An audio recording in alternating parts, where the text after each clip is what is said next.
രണ്ടുപേരും തീരുമാനത്തിൽ മാറ്റമൊന്നുമില്ലല്ലോ. ഇല്ല വക്കീലേ, എന്റെ തീരുമാനത്തിന് മാറ്റമില്ല. എനിക്ക് ഡിവോഴ്സ് വേണം. അതിനല്ലേ നിങ്ങളെ വിളിപ്പിച്ചത്? എങ്ങനെയെങ്കിലും ഒന്ന് കഴിഞ്ഞു കിട്ടിയാൽ മതിയായിരുന്നു.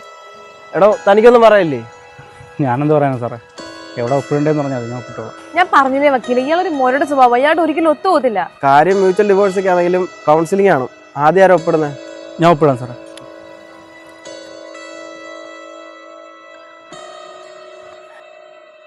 ഞാൻ പോകട്ടെ സാറേ, ജോലിയുണ്ട് അതാ. ബാക്കി കാര്യങ്ങളെ അറിയിക്കാം. ഞാൻ പറഞ്ഞില്ലേ സാറേ, ആ മുഖം വെച്ചൊന്നും ചിരിക്കത്ത പോലുമില്ല. ഇതേ സ്വഭാവത്തിലായിരുന്നോ നേരത്തെ മുതൽ?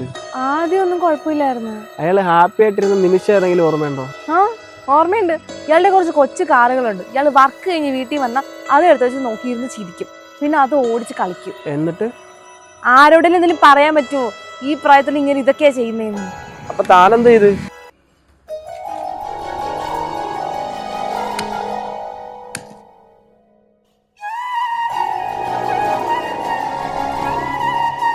അപ്പൊ തനിക്ക് സന്തോഷമായി കാണും അല്ലേ? നിങ്ങൾക്ക് മെച്യൂരിറ്റി വേണം. എന്നാൽ അയാൾ മാനസികമായിട്ട് സന്തോഷിക്കാനും പാടില്ല. ആ ചെറിയ കാറിൽ അയാൾ അത്ര സന്തോഷം കണ്ടെത്തിയെങ്കിൽ ലൈഫിൽ എന്തോരം ആഗ്രഹങ്ങൾ മാറ്റിയിട്ടുണ്ടാവും. വക്കീലപ്പ എന്റെ ഭാഗത്താണോ തെറ്റ്? അതെ, നിങ്ങളെ ഭാഗത്താണ് തെറ്റ്. മെച്യൂരിറ്റി നിങ്ങൾക്കാണ് വേണ്ടുള്ള, ഒരാളെ മനസ്സിലാക്കാനുള്ള. സോറി.